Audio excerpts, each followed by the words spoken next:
আজ প্রথম দিন আমরা ট্রেড ফেয়ারে এসেছি, আজকেই শুরু। তো এসে একটা সারপ্রাইজ পেলাম, সেটা হচ্ছে প্রথম দিন বলে টিকিট কাটতে হলো না, আমাদের ফ্রি এন্ট্রি।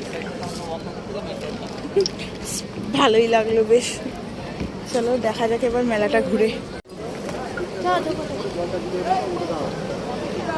কিছু বসেনি রে।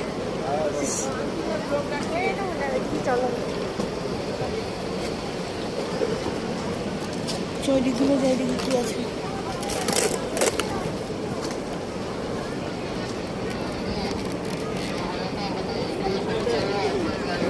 পরে